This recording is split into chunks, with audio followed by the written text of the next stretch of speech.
Assalamualaikum warahmatullahi wabarakatuh. Halo semuanya. Bagaimana kabar kalian hari ini? Ibu berharap kalian tetap dalam kondisi sehat walafiat ya. Dalam pembelajaran daring ini, Ibu berharap kalian tetap mematuhi protokol kesehatan di rumah. Jadi kalian tetap menjaga kesehatan kalian dalam kondisi apapun ya anak-anak. Senang bertemu kembali dengan kalian dan salam semangat bagi kalian yang mengikuti pembelajaran pada kali ini. Sebelum kita memulai dalam pembelajaran, alangkah baiknya kita berdoa terlebih dahulu. Berdoa dimulai. Selesai. Ya, minggu lalu kita sudah membahas mengenai proposal. Nah, kali ini kita akan membahas mengenai karya ilmiah. Nah, dalam beberapa sekolah pastinya terdapat ekstrakurikuler KIR atau kelompok ilmiah remaja. Dalam ekstrakurikuler ini pastinya banyak manfaat untuk ditempuh siswanya dalam mengikuti ekstrakurikuler tersebut. Dalam ekstrakurikuler ini, biasanya siswa yang terhubung dalam ekstrakurikuler tersebut akan mengikuti perlombaan dengan membuat suatu karya ilmiah. Hal ini bermanfaat tentunya bagi siswa dalam jenjang berikutnya, seperti dalam menempuh perguruan tinggi ataupun instansi dunia kerja, pastinya akan membutuhkan suatu karya ilmiah. Lalu, apa sih perbedaan proposal dan karya ilmiah? Ada yang tahu? Ya, baik. Perbedaan proposal dan karya ilmiah yaitu jika proposal berisi tentang rancangan dari penelitian yang akan kita lakukan. Sedangkan karya ilmiah adalah karangan yang berisi mengenai penelitian yang akan kita lakukan. Jadi simpelnya, proposal itu adalah rancangan sebelum kita membuat suatu penelitian. Paham?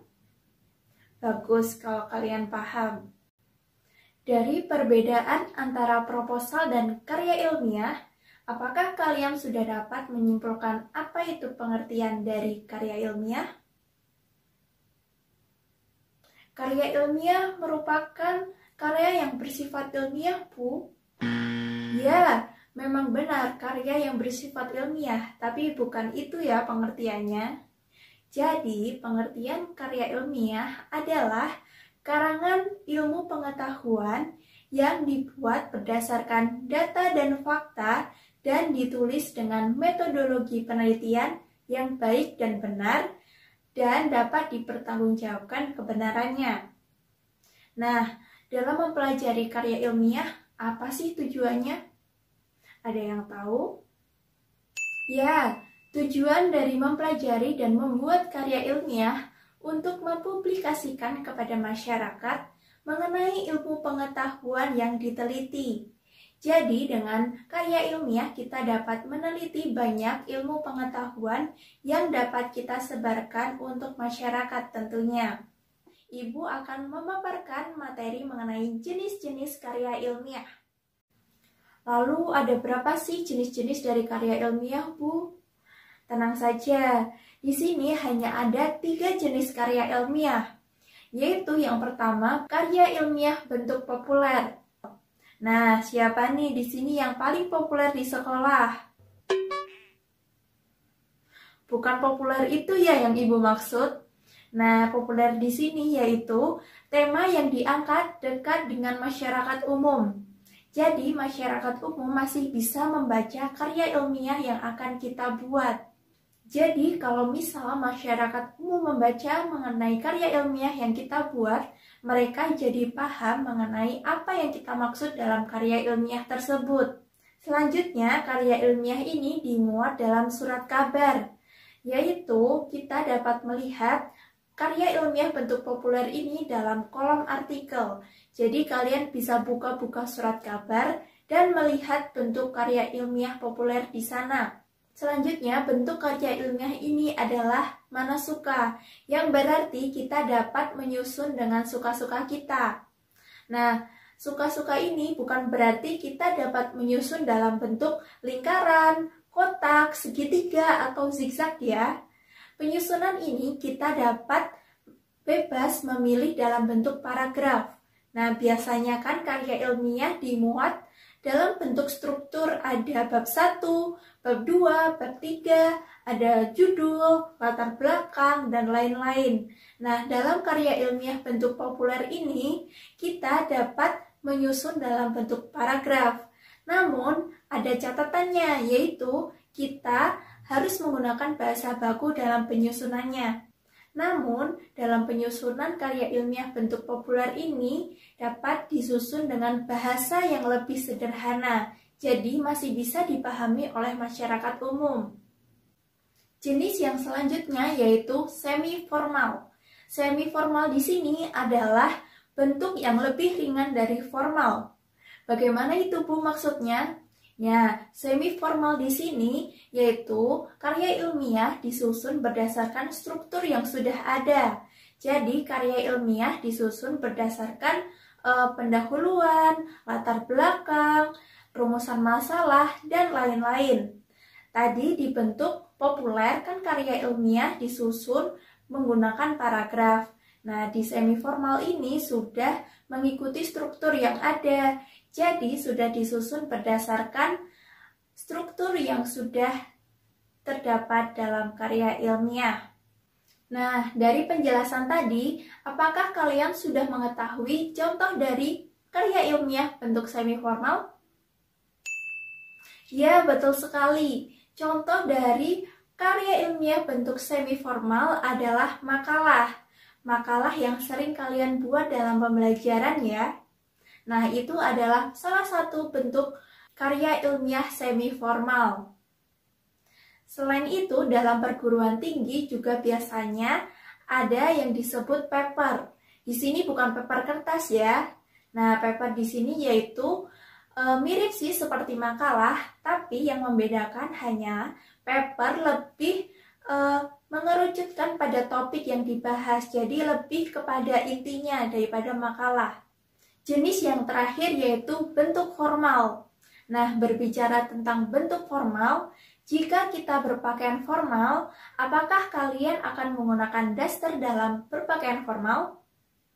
Tidak ya, berpakaian formal kita juga bisa menggunakan baju berkerah ataupun baju yang sopan. Jadi, penggunaan daster dalam berpakaian formal itu tidak masuk akal ya.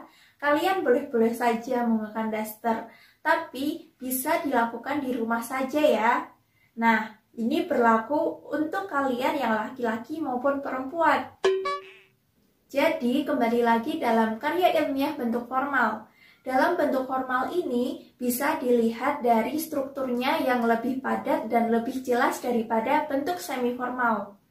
Nah, kalian bisa mencontohkan dari karya ilmiah bentuk formal ini apa ya contohnya? Ya, betul sekali. Contoh dari karya ilmiah bentuk formal ini merupakan skripsi, disertasi, ataupun tesis. Nah, skripsi, tesis, ataupun disertasi ini digunakan untuk mahasiswa dalam menempuh syarat kelulusannya. Skripsi digunakan biasanya dalam mahasiswa strata 1 atau S1 untuk menempuh kelulusannya, sedangkan tesis digunakan mahasiswa strata 2 ataupun S2. Nah, sedangkan disertasi digunakan untuk mahasiswa S3 yang menempuh gelar doktor, bukan dokter ya. Oke, selanjutnya kita akan membahas mengenai struktur dari karya ilmiah. Yang pertama yaitu ada judul. Nah, di dalam judul ini kita harus mencerminkan judul yang jelas, padat, tetapi mencakup isi dari karya ilmiah tersebut. Seperti misalnya jika kita menggunakan judul gunung. Nah, di sini kita hanya menggunakan satu kata dan judul ini tidak jelas. Kenapa? Karena dalam judul ini kita tidak tahu apakah akan menjelaskan mengenai cara mendaki gunung ataupun menjelaskan tentang keindahan gunung tersebut. Nah, judul dalam karya ilmiah ini harus mencerminkan dari isi karya ilmiah itu sendiri. Seperti misalnya pada judul maraknya penggunaan gawai pada remaja. Nah, di dalam judul ini kita dapat melihat, oh berarti dalam karya ilmiah ini kita akan membahas dampak penggunaan gawai pada remaja. Nah, selanjutnya yaitu ada pendahuluan. Dalam pendahuluan ini sama seperti proposal yang berisikan mengenai latar belakang, rumusan masalah, tujuan, dan manfaat. Selanjutnya ada kajian teoritis. Kajian teoritis ini berisikan kajian-kajian yang berupa materi yang diambil dari laman internet ataupun jurnal yang berisikan mengenai teori-teori yang akan dikaji dalam penelitian karya ilmiah tersebut. Seperti halnya dalam contoh judul maraknya penggunaan gawai pada remaja. Nah, di sini kita dapat mencari pengertian dari gawai itu apa. Selanjutnya kita dapat mencari maksud dari remaja ini dari umur berapa hingga umur berapa. Struktur yang selanjutnya yaitu metodologi penelitian. Dalam metodologi penelitian ini berisikan bagaimana cara memilih prosedur ataupun tahapan-tahapan seperti metode apa yang digunakan dalam penelitian yang akan kita lakukan. Seperti metode eksperimen, deskriptif, kualitatif, kuantitatif, dan lain-lain. Selain itu menerangkan bagaimana subjek yang akan diteliti, bahan dan alat apa saja yang akan digunakan dalam melakukan penelitian karya ilmiah tersebut. Struktur yang selanjutnya yaitu ada pembahasan. Nah, di sini ada yang sudah tahu apa itu dari pembahasan? Ya, betul sekali. Pembahasan ini berisikan mengenai intisari dari permasalahan yang akan dibahas. Jadi, dalam pembahasan ini dibahas mengenai topik dari permasalahan, dari solusi maupun hal-hal yang berkaitan dengan masalah yang akan diajukan dalam karya ilmiah.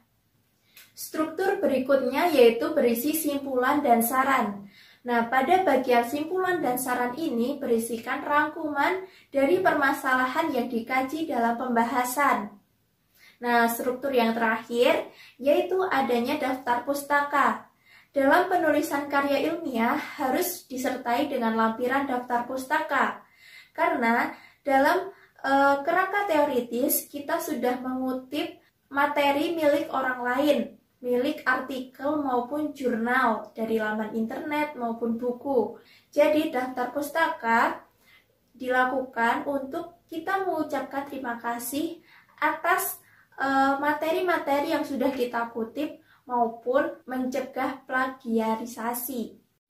Berdasarkan materi yang sudah Ibu sampaikan, apakah kalian sudah paham?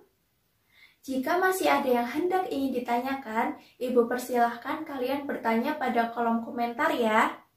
Nah, pada materi kali ini kita sudah membahas mengenai karya ilmiah.